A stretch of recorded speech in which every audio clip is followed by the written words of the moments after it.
All welcome to the next video. അപ്പോൾ നമ്മൾ കഴിഞ്ഞ ക്ലാസ്സിൽ ഡിസ്കസ് ചെയ്തിരുന്നത് രജിസ്ട്രേഷനെ പറ്റിയാണ്. രജിസ്ട്രേഷൻ എന്ന ചാപ്റ്റർ നമ്മൾ ഡിസ്കസ് ചെയ്ത 3 സെക്ഷൻസ് ആയിരുന്നു. സെക്ഷൻ 22, 23, 24 എന്ന സെക്ഷൻസ് ആയിരുന്നു. ഓക്കെ, അപ്പൊ 22ലും 23ലും 24ഉം ഡിസ്കസ് ചെയ്തപ്പോൾ അതിന്റെ റിലേറ്റഡ് ആയിട്ടുള്ള പ്രോബ്ലംസ് നമ്മൾ കുറച്ച് പ്രോബ്ലംസും ഏകദേശം എത്ര പറയുകയാണെങ്കിൽ 5 പ്രോബ്ലം നമ്മൾ ഡിസ്കസ് ചെയ്തിരുന്നു. ഇനിയും ക്വസ്റ്റ്യൻസ് വരുന്നുണ്ട്. അപ്പൊ നമുക്ക് എന്ത് ചെയ്യാം, ഈ പറഞ്ഞ 3 സെക്ഷനും കഴിഞ്ഞിട്ട് ബാക്കിയുള്ള സെക്ഷൻസ് എന്ന് പറയുമ്പോൾ നമുക്ക് 2 പേർക്കും കേസ് സ്റ്റഡീസ് ബേസിസ് ആയിട്ടുള്ള MCQ അല്ലെങ്കിൽ തിയറി ക്വസ്റ്റ്യൻസ് വരാൻ പറ്റുന്ന ചാപ്റ്റേഴ്സ് വരാൻ പറ്റുന്ന ടോപ്പിക്സ് ആണ് ഈ പറഞ്ഞ രജിസ്ട്രേഷനിലെ 3 സെക്ഷൻ ആയിട്ടുള്ള 22ഉം 23ഉം 24ഉം കഴിഞ്ഞിട്ടുള്ള ബാക്കി ഒരുവിധം എല്ലാ സെക്ഷനുകളും, അതായത് 25, 27 റൂൾ 10 റൂൾ 12 എന്നൊക്കെ പറഞ്ഞ് പഠിക്കാനുണ്ട്. ദെൻ ക്യാൻസലേഷൻ, റിവോക്കേഷൻ എന്നൊക്കെ പറഞ്ഞിട്ട് അങ്ങനെ കുറച്ച് ടോപ്പിക്സ് ഇനി ബാക്കിയുള്ളതാണ്. ആ ബാക്കിയുള്ള ടോപ്പിക് ഒക്കെ CA ആയാലും CMA ആയാലും case study base questions MCQ ആയിരിക്കും ആർക്ക് വരിക, CA-കാർക്ക് വരിക. ദെൻ CMA നോക്കുകയാണെങ്കിൽ MCQം തിയറി ആയിരിക്കും, CAക്കും ഇത് MCQം തിയറി ആയിരിക്കും വരുന്നുണ്ടാവുക. ഇനി ഇതിനോട് നമുക്ക് കുറച്ച് പ്രോബ്ലമാറ്റിക് എന്ന് പറയുമ്പോൾ റൂൾ 10ന്റെ മാത്രം ആപ്ലിക്കബിലിറ്റി വരുന്നുള്ളൂ. ബാക്കി എല്ലാം തിയറി പ്ലസ് MCQ ആണ്. അപ്പോൾ ജസ്റ്റ് ഇങ്ങനെ അതിനകത്ത് ഇങ്ങനെ അതിനകത്ത് നമുക്ക് പഠിക്കാനുള്ളത് കുറച്ച് ഇതാണ്, നമ്പേഴ്സ്. അതായത് നമുക്ക് കുറച്ച് ഡേറ്റുകൾ പഠിക്കാനുണ്ട്. എത്ര ഡേയ്സ്, കൂടുതൽ നമുക്ക് ഡേയ്സ്, എത്ര ഡേയ്സ് ആണ് വരുന്നതെന്നാണ്, അല്ലെങ്കിൽ ഏതൊക്കെ ഫോം ആണെന്നാണ് പഠിക്കാനുള്ളത്.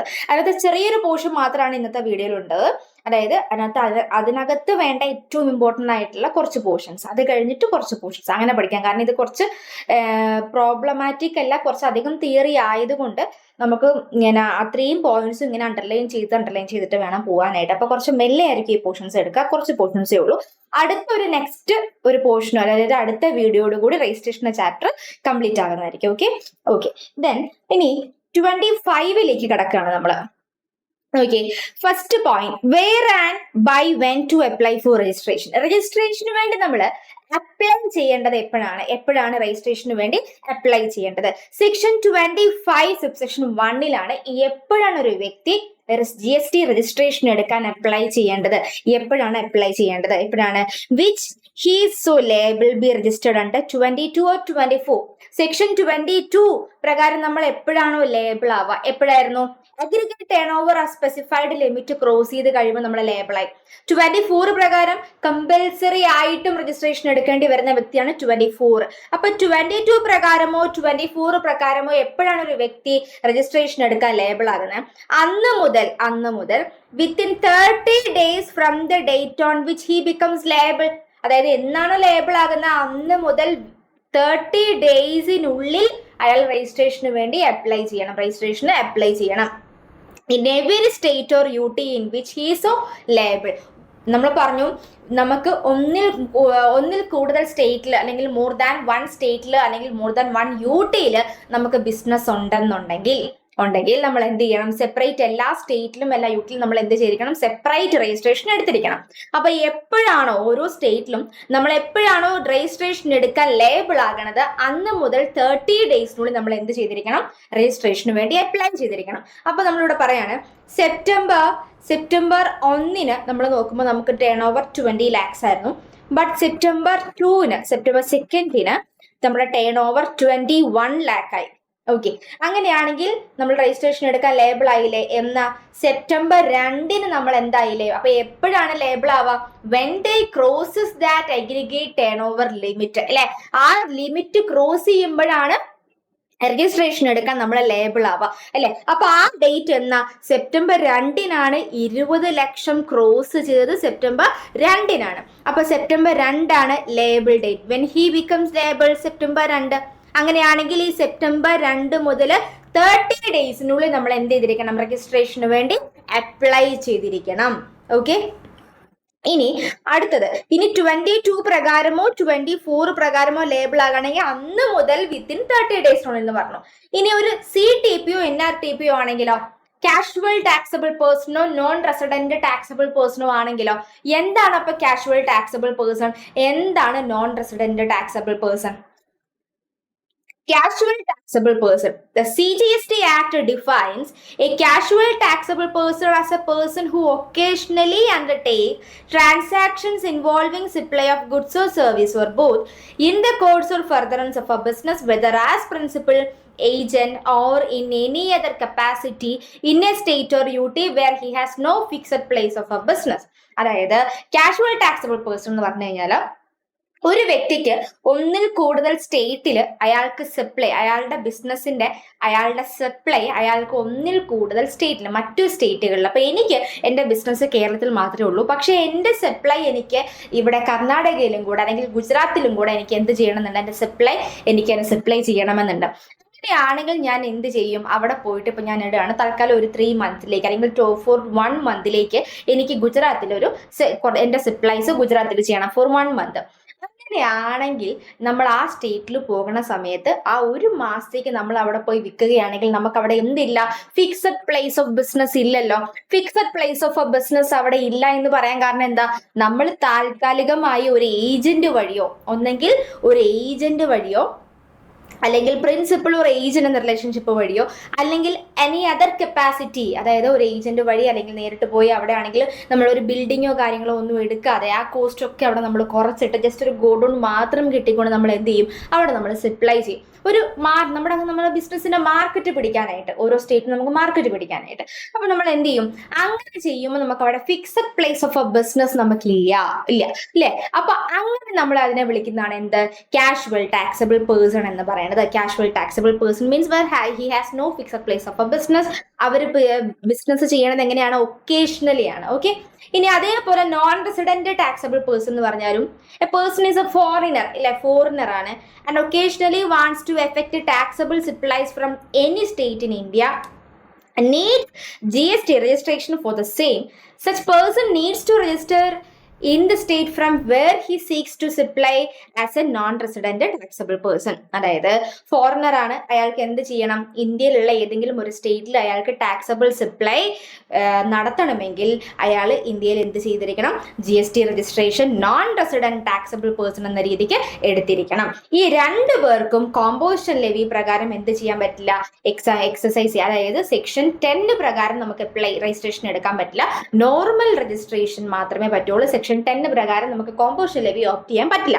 അപ്പൊ കാഷ്വൽ ടാക്സബിൾ പേഴ്സൺ ആയാലും നോൺ റെസിഡന്റ് ആയാലും where he has no fixed place of a business എന്ന് പറയും. അപ്പൊ ഇവിടെ നമ്മൾ പറയുന്നത് എന്താണ് നോക്കിയേ, ഒരു CTPO NRTPO ആണെങ്കിൽ അവരുടെ സ്റ്റേറ്റിൽ അവർക്ക് എവിടെയാണോ ബിസിനസ് ചെയ്യേണ്ടത് ആ സ്റ്റേറ്റിൽ അവർ എപ്പോഴാണ് രജിസ്ട്രേഷൻ എടുക്കേണ്ടത്, അപ്ലൈ ചെയ്യേണ്ടത് എപ്പോഴാണ്, at least 5 days prior to the commencement of a business. Okay, അതായത് ബിസിനസ് സ്റ്റാർട്ട് ചെയ്യുന്നതിന്റെ 5 ദിവസം മുന്നേ നമ്മൾ അറ്റ്ലീസ്റ്റ് 5 days prior to, അപ്പൊ 5 ദിവസം മുന്നേയെങ്കിലും നമ്മൾ എന്ത് ചെയ്തിരിക്കണം, രജിസ്ട്രേഷന് വേണ്ടി അപ്ലൈ ചെയ്തിരിക്കണം. അപ്പൊ എപ്പോ അപ്ലൈ ചെയ്യണമെന്നാ ചോദിക്കുന്നത് അല്ലെ, എപ്പോ അപ്ലൈ ചെയ്യണം. അപ്പൊ എപ്പോ അപ്ലൈ ചെയ്യണം, നോർമലി 22 24 പ്രകാരമാണെങ്കിൽ വിത്തിൻ 30 daysനുള്ളിൽ അപ്ലൈ ചെയ്യണം, where he becomes liable to registration. Then CTPO NRTPO ആണെങ്കിൽ എന്ത് ചെയ്യണം, ബിസിനസ് തുടങ്ങുന്നതിന്റെ 5 ദിവസം മുന്നേ നമ്മൾ എന്ത് ചെയ്തിരിക്കണം, രജിസ്ട്രേഷന് വേണ്ടി അപ്ലൈ ചെയ്തിരിക്കണം. ദെൻ 25 subsection 2 പോകുമ്പോൾ സ്റ്റേറ്റ് വൈസ് രജിസ്ട്രേഷനെ പറ്റിയാണ് പറയുന്നത്. First one, registration need to taken state wise. നമുക്കറിയാം അല്ലെ, സ്റ്റേറ്റ് വൈസ് ആണ് രജിസ്ട്രേഷൻ എടുക്കേണ്ടത് നമുക്കറിയാം.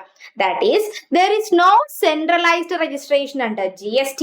A business entity having its branches in multiple states which have to take separate state-wise registration for its branches in different state. അതായത് നമുക്ക് state vice registration വേണം, centralised registration GST ഇല്ല. നമുക്ക് multiple branches ഉണ്ടെങ്കിൽ ആ multiple branches ഓരോ സ്റ്റേറ്റിലാണെങ്കിൽ ആ ഓരോ സ്റ്റേറ്റിലും നമ്മൾ എന്ത് ചെയ്തിരിക്കണം, separate registration എടുത്തിരിക്കണം.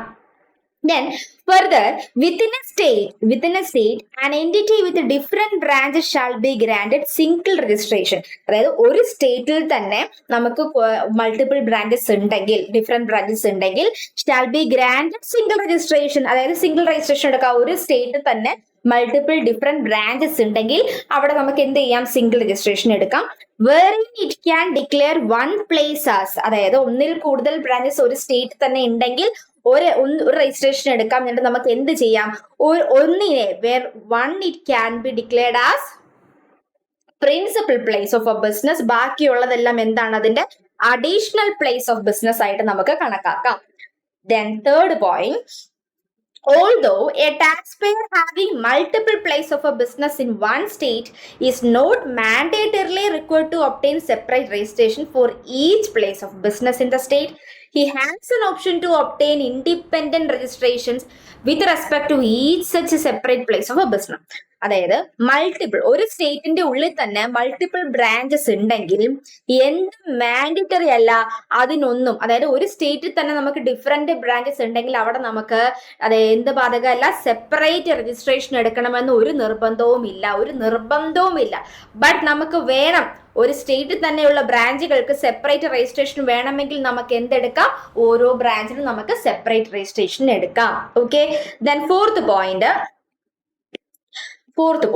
a registered person opting to obtain separate registration for a place of business shall submit a separate application in GST REG 1 in respect to such a place of business. അതായത് ഒരാൾക്ക് separate registration വേണമെന്ന് തോന്നിക്കഴിഞ്ഞാൽ ആ separate registration ഓരോരുത്തരും separately തന്നെ എങ്ങനെ file ചെയ്യണം, GST REG 01 separately തന്നെ ഫയൽ ചെയ്തിരിക്കണം.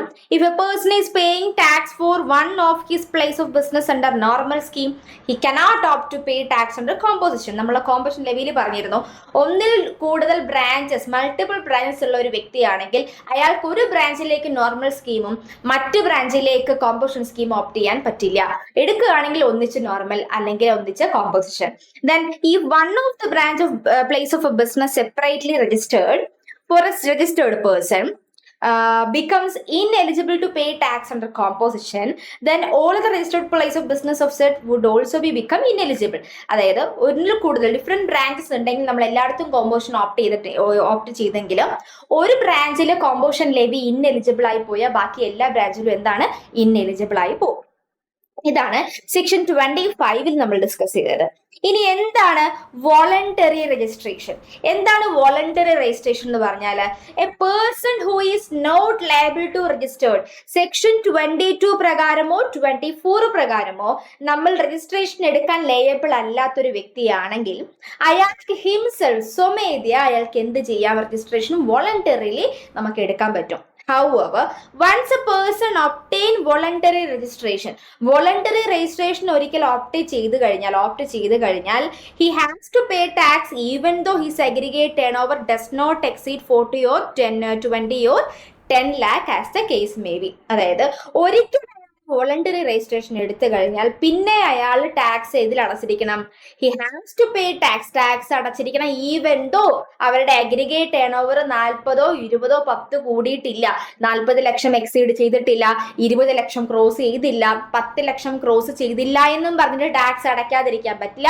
Once who opt for a voluntary registration he has to pay tax even though he does not exceed that specified limit. Okay, then voluntary registration is usually obtained by business for ensuring seamless flow of credit to their customers. അതായത് voluntary registration usually obtain ചെയ്യുന്നത് business എന്തിനാണ് obtain ചെയ്യുന്നത്, അവരുടെ കസ്റ്റമേഴ്സിന് ആ flow of credit ഇല്ല, input tax credit claim ചെയ്യാനായിട്ടാണ്. അവർക്ക് ആ ഫ്ലോ ഓഫ് ക്രെഡിറ്റ് വന്നോട്ടെ എന്ന് കരുതിയിട്ടാണ് എന്ത് ചെയ്യാൻ പൊതുവെ എടുക്കാന്ന് പറയപ്പെടുന്നു. അത് നമുക്ക് പഠിക്കാനായിട്ട് നമുക്ക് പറയപ്പെടുന്ന ഒരു റീസൺ ആണ് എന്ത്, വോളണ്ടറി രജിസ്ട്രേഷൻ എന്തിനു വേണ്ടി എടുക്കുന്നു, യൂഷ്വലി എടുക്കുന്നത് ഫ്ലോ ഓഫ് ക്രെഡിറ്റിന് വേണ്ടിയിട്ടാണെന്നുള്ളത്. ഓക്കെ, ഇനി അടുത്തത് notes. Permanent account number PAN number is mandatory to eligible for grant of registration. നമുക്കറിയാം രജിസ്ട്രേഷൻ ഗ്രാന്റ് ചെയ്യണമെങ്കിൽ എന്ത് നിർബന്ധമാണ്, പാൻ നിർബന്ധമാണ്. Ready. Then non resident taxable person, ഒരു NRTP ആണെങ്കിൽ, നോൺ റെസിഡന്റ് ആണെങ്കിൽ may be granted on the basis of other prescribe documents. അതായത് resident ആണെങ്കിൽ മാത്രമാണ് എന്ത് പാൻ നമ്പർ മാൻഡറി ആയിട്ട് വരിക, കമ്പൽസറി ആയിട്ട് വരിക. ഒരു നോൺ റെസിഡന്റ് ആണെങ്കിൽ അതർ ഡോക്യുമെന്റ്സ് ആയിരിക്കും അവർക്ക് നിർബന്ധമായിട്ട് സബ്മിറ്റ് ചെയ്യേണ്ടി വരിക. ഓക്കെ, ദെൻ അടുത്ത സെക്ഷൻ എന്ന് പറയുന്നത് unique identity number section 25 subsection 9 read with rule 70. അതായത് certain organizations like united nation body, അതായത് എംബസി, വേൾഡ് ഹെൽത്ത് ഓർഗനൈസേഷൻ, പിന്നെ international labour organization, united nation organizations, അങ്ങനെ UNO, ഇങ്ങനെയുള്ള സ്പെസിഫൈഡ് ആയിട്ടുള്ള ഓർഗനൈസേഷൻസ് ഉണ്ട്. ഈ organizations these are not liable to pay tax in the Indian industry. Indian ഇൻഡസ്ട്രിയിൽ ഇവരെന്ത് ചെയ്യേണ്ട ആവശ്യമില്ല, ടാക്സ് പേ ചെയ്യേണ്ട ആവശ്യമില്ല. Any amount of tax paid by such organisations is refunded by them. അതായത് ഈ പറഞ്ഞ സ്പെസിഫൈഡ് ഓർഗനൈസേഷൻസ് നമുക്ക് പബ്ലിക്കിനെ കുറിച്ച് സർവീസ് തരുന്നുണ്ട് അല്ലെ, WHO പോലുള്ള ഓർഗനൈസേഷൻ, എംബസി അല്ലെ, UNO, ഇന്റർനാഷണൽ ലേബർ ഓർഗനൈസേഷൻസ്, ഇവരൊക്കെ പ്രൊവൈഡ് ചെയ്യുന്ന സർവീസ് ഉണ്ട്, ഇവരൊക്കെ റിസീവ് ചെയ്യുന്ന സർവീസും ഉണ്ട്. ഓക്കെ, അപ്പൊ പ്രൊവൈഡ് ചെയ്യുന്ന സർവീസ് ആണെങ്കിൽ ആരാണ് ടാക്സ് പേ ചെയ്യുക? റെസിപ്പിയന്റ് ആണ്. ഇവർ റിസീവ് ചെയ്യുന്ന സർവീസ് ആണെങ്കിലോ, ഇവർ ഏതെങ്കിലും മറ്റ് സപ്ലയറിന്റെ കയ്യിൽ നിന്ന് റിസീവ് ചെയ്യുന്ന സർവീസ് ആണെങ്കിലോ, ഓക്കെ, അങ്ങനെ ചിന്തിച്ചു നോക്കിയേ. അപ്പൊ ഇവിടെ പറയുന്ന ഒരു റൂൾ ഉണ്ട്, ഈ പറഞ്ഞ certain organisations are not liable to pay tax in the Indian industry. Indian ടെറിട്ടറിയിൽ ഇവരെന്ത് ചെയ്യേണ്ട ആവശ്യമില്ല, ഇവര് ടാക്സ് പേ ചെയ്യേണ്ട ആവശ്യമില്ല. ഓക്കെ, ടാക്സ് പേ ചെയ്യേണ്ട ആവശ്യമില്ല. അതായത് ഇൻ കേസ് ഈ പറയുന്ന സ്പെസിഫൈഡ് ആയിട്ടുള്ള ഓർഗനൈസേഷൻസ്, ഈ ഓർഗനൈസേഷൻസ് എന്തെങ്കിലും ഒരു സർവീസ് റിസീവ് ചെയ്യേണ്ടതായിട്ട് വന്നാൽ ഇവര് കൊടുക്കുന്ന കൺസിഡറേഷനകത്ത് ടാക്സ് എമൗണ്ട് ഉണ്ടെങ്കിൽ, ഇവരിപ്പോ റിസീവ് ചെയ്യേണ്ടി വന്ന പേയ്മെന്റ് ആരാ കൊടുക്കേണ്ടി വരിക? ഈ ഓർഗനൈസേഷൻ. അപ്പൊ ആ റിസീവ് ചെയ്യണ സർവീസിന് പേര് ഇവര് കൺസിഡറേഷൻ കൊടുക്കുമ്പോ ആ കൺസിഡറേഷനകത്ത് വാല്യൂ പ്ലസ് GSTയും കൂടെ ഉണ്ടെങ്കിൽ, ടാക്സും കൂടെ ഉണ്ടെങ്കിൽ, ആ GST എന്താ ചെയ്യുക? കൊടുക്കുമ്പോൾ സപ്ലയർ എന്ത് ചെയ്യും? സപ്ലയർ ഗവൺമെന്റിലേക്ക് കൊടുക്കും ഇല്ലേ, ഗവൺമെന്റിലേക്ക് കൊടുക്കും. ആ അടയ്ക്കുന്ന ടാക്സ് ഉണ്ടല്ലോ, അതായത് സ്പെസിഫൈഡ് ഓർഗനൈസേഷൻ കൺസിഡറേഷൻ പേ ചെയ്യണ സമയത്ത്, അവരുടെ സപ്ലയർക്ക് കൺസിഡറേഷൻ പേ ചെയ്യണ സമയത്ത് ആ കൺസിഡറേഷന്റെ കൂടെ GSTയും കൂടെ ഉണ്ടെങ്കിൽ നമ്മൾ കൊടുക്കുന്ന എമൗണ്ട് ആര് ഗവൺമെന്റിലേക്ക് അടയ്ക്കും? സപ്ലയർ ആണെങ്കിൽ സപ്ലയർ ടാക്സ് എമൗണ്ട് എന്തിലേക്ക് അടയ്ക്കും? ഗവൺമെന്റിലേക്ക് അടയ്ക്കും. ആ ടാക്സ് ഗവൺമെന്റ് ആർക്ക് റീഫണ്ട് ചെയ്ത് കൊടുക്കും? ഈ ഓർഗനൈസേഷന് റീഫണ്ട് ചെയ്ത് കൊടുക്കും. Any amount of tax paid by such organization is refunded by them. Ready? Hence, instead of GSTIN, they are issued UIN, which are used for claiming refund of tax paid by them on inward supply. Inward supplyക്ക് അവർ use ചെയ്യേണ്ടത് എന്താണ്? Inward സപ്ലൈക്ക് അവർ use ചെയ്യേണ്ട നമ്മുടെ number ഏതാണ്? UIN ആണ്. അവർക്ക് ഒരിക്കലും GSTIN എന്ന് പറഞ്ഞ നമ്പർ ഉണ്ടാവില്ല. അവർക്കുള്ള നമ്പർ ഏതാണ്? UIN നമ്പർ ആണ്. ഓക്കെ, അപ്പൊ ഈ പറയണ ഇതുപോലത്തെയുള്ള സ്പെസിഫൈഡ് ഓർഗനൈസേഷൻസ് ആണെങ്കിൽ ഏതൊക്കെയാണ്? ഫോർ എക്സാമ്പിൾ നമ്മൾ പറഞ്ഞത് embassy, international labour organisations, UNO പോലുള്ള അല്ലെങ്കിൽ WHO പോലുള്ള സ്പെസിഫൈഡ് ഓർഗനൈസേഷൻസ്, ഇവർ എന്തെങ്കിലും ഒരു കാരണവശാൽ ഇവർക്ക് സർവീസ് റിസീവ് ചെയ്യുന്നുണ്ടെങ്കിൽ, ആ റിസീവ് ചെയ്യുമ്പോൾ ടാക്സ് അടയ്ക്കേണ്ടി വരിക റെസിപ്പിയന്റ് അല്ലേ, കസ്റ്റമേഴ്സ് അല്ലേ, റെസിപ്പിയന്റ് അല്ലേ. അപ്പൊ ഇവർ എന്തെങ്കിലും ഒരു സർവീസ് റിസീവ് ചെയ്യേണ്ടതായിട്ട് വന്നാൽ ആ റിസീവ് ചെയ്യുന്നതിന്റെ കൺസിഡറേഷൻ ഇവർ കൊടുക്കുമ്പോൾ ആ കൊടുക്കുന്ന കൺസിഡറേഷനകത്ത് GST എന്ന് പറഞ്ഞ ഒരു എമൗണ്ട് ഉണ്ടെങ്കിൽ ആ എമൗണ്ട് സപ്ലയർ ആരടയ്ക്കും? സപ്ലയർ ആയിരിക്കും ഔട്ട്പുട്ട് ടാക്സ് ആയിട്ട് ഗവൺമെന്റിലേക്ക് അടയ്ക്കാം. ആ അടയ്ക്കുന്ന ടാക്സ് ഗവൺമെന്റ് ആർക്ക് റീഫണ്ട് ചെയ്യും? ഈ പറഞ്ഞ സ്ഥാപനത്തിന്, ഈ പറഞ്ഞ സ്പെസിഫൈഡ് ഓർഗനൈസേഷൻ എന്ത് ചെയ്ത് കൊടുക്കും? റീഫണ്ട് ചെയ്ത് കൊടുക്കും. ഓക്കെ, കാരണം സെക്ഷൻ ഇത് പ്രകാരം എന്ത് ചെയ്യേണ്ട ആവശ്യമില്ല? Or not liable to pay tax in the Indian territory. Ready? അപ്പോ ഇവിടെ നോക്കിയേ, supplier charging tax with invoice, ഇവർ കൺസിഡറേഷൻ കൊടുക്കും. അപ്പൊ സപ്ലയർ എന്ത് ചെയ്യും? ടാക്സ് ഗവൺമെന്റിലേക്ക് അടയ്ക്കും. അപ്പൊ എന്ത് ചെയ്യാണ്? ക്ലെയിം റീഫണ്ട് ക്ലെയിം ചെയ്യണം of GST paid by filing GSTR 11 എന്ന ഫോം ഉപയോഗിച്ചുകൊണ്ട് ഈ പറഞ്ഞ UIN ഹോൾഡർ. എന്തുകൊണ്ട് UIN ഹോൾഡർ എന്ന് വിളിക്കാൻ കാരണം? ഇവർക്ക് GSTIN നമുക്ക് എന്ത് ചെയ്യില്ല? ഇഷ്യൂ ചെയ്തില്ല. GSTIN നമ്പർ ഇഷ്യൂ ചെയ്തില്ല. അതിന് പകരം ഈ പറഞ്ഞ സ്പെസിഫൈഡ് ഓർഗനൈസേഷൻ ഇഷ്യൂ ചെയ്യുന്ന നമ്പർ എന്താണ്? UIN നമ്പർ ആണ്, യൂണീക്ക് ഐഡന്റിറ്റി നമ്പർ. ഈ നമ്പർ ഇഷ്യൂ ചെയ്യുന്ന നമ്മൾ UIN ഹോൾഡർ എന്നാണ് അവരെ വിളിക്കുക. അപ്പൊ UIN ഹോൾഡർ എന്ത് ചെയ്യണം? ഈ റീഫണ്ട് ക്ലെയിം ചെയ്യണം. ഏത് ഫോം ഉപയോഗിച്ചുകൊണ്ടാണ്? GSTR 11 ഉപയോഗിച്ചുകൊണ്ട് റീഫണ്ട് ക്ലെയിം ചെയ്യണം. Up to 28th of the month following the month of inward supply.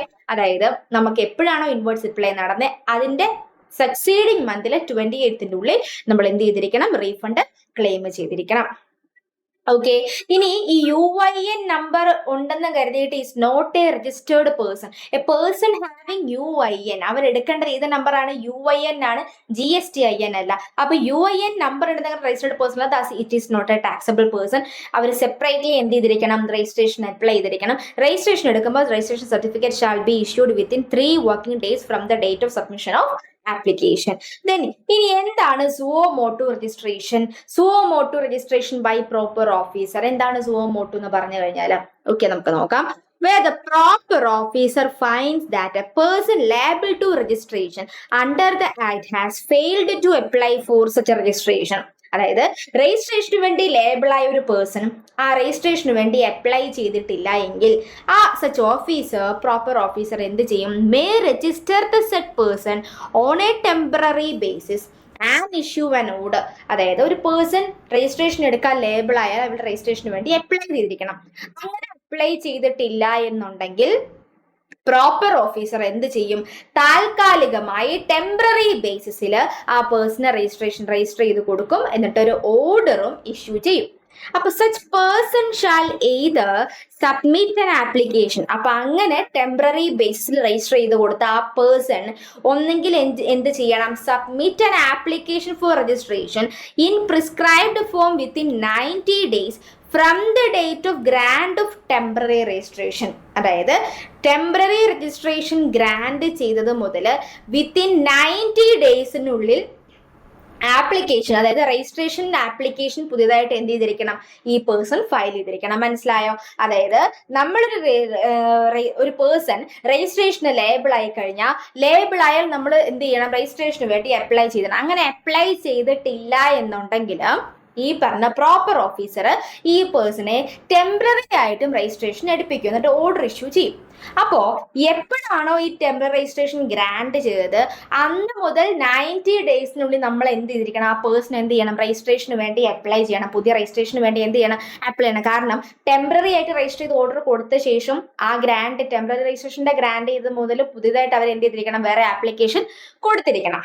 Or നമുക്ക് വേണമെങ്കിൽ എന്ത് ചെയ്യാം? File an appeal against such temporary registration. നമുക്ക് തോന്നുകയാണ് നമ്മൾ രജിസ്ട്രേഷൻ എടുക്കാൻ നമ്മൾ ലേബിൾ ആയിട്ടുള്ള ഒരു പേഴ്സൺ അല്ല, പിന്നെ എന്തുകൊണ്ടാണ് നമുക്ക് ടെമ്പററി രജിസ്ട്രേഷൻ എടുത്ത് ഓർഡർ ഇഷ്യൂ ചെയ്യാൻ കാരണം? അപ്പൊ അങ്ങനെ നമുക്കൊരു ഡൗട്ട് തോന്നിക്കഴിഞ്ഞാൽ നമുക്ക് ഇതിന് എന്ത് ചെയ്യാം? ഇതിന് നമുക്ക് അപ്പീൽ കൊടുക്കാൻ പറ്റും. എഗൈൻസ്റ്റ് ആയിട്ട് അപ്പീൽ കൊടുക്കാൻ പറ്റും. അപ്പോ ഇവിടെ പറയാണ്, ഇൻ കേസ് നമ്മൾ അപ്പീൽ കൊടുക്കുമ്പോൾ തന്നെ the appellate authority uphold the liability of registration. അതായത് നമ്മൾ അപ്പീൽ കൊടുക്കുമ്പോഴും നമ്മുടെ പ്രോപ്പർ ഓഫീസർ അപ്ഹോൾഡ് ദാറ്റ്, അതായത് അവരിപ്പോഴും ആ തീരുമാനത്തിൽ തന്നെ നിശ്ചയമായിട്ട് നിർത്തിയിരിക്കുകയാണ്, ഡിസൈഡ് ചെയ്തിരിക്കുകയാണ്. നമ്മൾ രജിസ്ട്രേഷൻ എടുക്കാൻ ലേബിൾ ആയ പേഴ്സൺ തന്നെയാണ്, ഒരു മാറ്റവും ഇല്ല എന്നും അവർ ഉറപ്പിച്ച് അപ്ഹോൾഡ് ചെയ്ത് പറയുന്നുണ്ടെങ്കിൽ നമ്മൾ എന്ത് ചെയ്തിരിക്കണം? Application for registration shall be submitted. രജിസ്ട്രേഷനുള്ള ആപ്ലിക്കേഷൻ നമ്മൾ സബ്മിറ്റ് ചെയ്യണം വിത്തിൻ, അതായത് less than or equal to 30 daysനുള്ളിൽ from the issuance of such order of appellate authority. അതായത് നമ്മൾ അപ്പീൽ കൊടുത്തു കഴിയുമ്പോൾ അവർ നമുക്ക് ഓർഡർ തരും. അവരെന്ത് ഓർഡർ തരിക? അവർ പറയും ഞങ്ങൾ ഈ തീരുമാനത്തിൽ ഉറച്ചു നിൽക്കുകയാണ്, നമ്മളെ ലേബിൾ ആണ്, രജിസ്ട്രേഷൻ എടുക്കാൻ ലേബിൾ ആണെന്നൊരു ഓർഡർ അവർ ഇഷ്യൂ ചെയ്യും. ആ ഓർഡർ കിട്ടിയ മുതൽ 30 ദിവസത്തിനുള്ളിൽ നമ്മൾ എന്ത് ചെയ്തിരിക്കണം? രജിസ്ട്രേഷന് വേണ്ടി അപ്ലൈ ചെയ്തിരിക്കണം. ഇതാണ് സുവോ മോട്ടോ രജിസ്ട്രേഷൻ എന്ന് പറഞ്ഞാൽ. ഓക്കെ, ഇനി അടുത്തത് steps to file application and obtain registration. എങ്ങനെയാണ് ആപ്ലിക്കേഷന്റെ പ്രൊസീജിയർ, സ്റ്റെപ്പ് എങ്ങനെയാണ് നോക്കുകയാണ്. First one, declaration of some relevant details such as legal name of a business, PAN, state or UT, etc. in part A of form GSTREG 01. അതായത് ഇനി നമ്മൾ പഠിക്കാൻ പോകുന്നത് കുറച്ച് ഫോമുകളാണ്.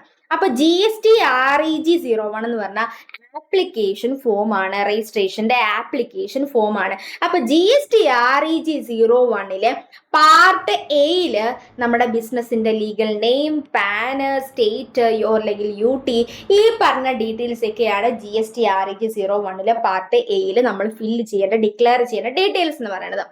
Submission of a part B of form GSTREG 01 along with the documents specified. അതായത് part A കഴിഞ്ഞാൽ പിന്നെയുള്ളത് അതേ ഫോമില് പാർട്ട് ബി ആണ്.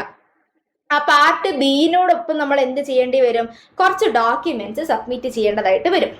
The PAN shall be validated online by common portal from the CBDT database and also verified through OTP sent to mobile and email. അതായത് pan നമ്മൾ validate ചെയ്യണം. എങ്ങനെ validate ചെയ്യണം? നമ്മുടെ മൊബൈൽ നമ്പറോ ഇമെയിൽ ഐഡിയിൽ ലിങ്ക് ചെയ്തിരിക്കുന്നത് വെച്ചിട്ട് അവിടേക്ക് OTP വെച്ച് നമ്മൾ എന്ത് ചെയ്യണം? വാലിഡേറ്റ് ചെയ്തിരിക്കണം. അങ്ങനെ നമ്മൾ പാർട്ട് എയിൽ ഇത് മാത്രമേ ഉള്ളൂ. പാനും ഈ ലീഗൽ നെയിമും പാനും ഈ ഡീറ്റെയിൽസും എല്ലാം നമ്മൾ അടിച്ചു കൊടുത്ത് കഴിയുമ്പോൾ നമ്മൾ എന്ത് ചെയ്യണം? പാന് വാലിഡേറ്റ് ചെയ്ത് കഴിഞ്ഞാൽ അപ്പൊ നമുക്ക് അവിടെ എന്ത് ഇഷ്യൂ ചെയ്യും? ഒരു ടെമ്പററി രജിസ്ട്രേഷൻ റെഫറൻസ് നമ്പർ നമുക്ക് ഇഷ്യൂ ചെയ്യും. Temporary reference number TRN number നമുക്ക് അവിടെ ഇഷ്യൂ ചെയ്യും. TRN is generated using TRN. Applicant shall electronically submit application in part B of application form. Okay, then along with the specified documents, application shall be forwarded to the proper officer after receipt. It is depicted in part 2. അതായത് ഈ പറഞ്ഞ part 1ലാണ് എന്തെന്ന് പറയുന്നത്, part 1ലാണ് ഈ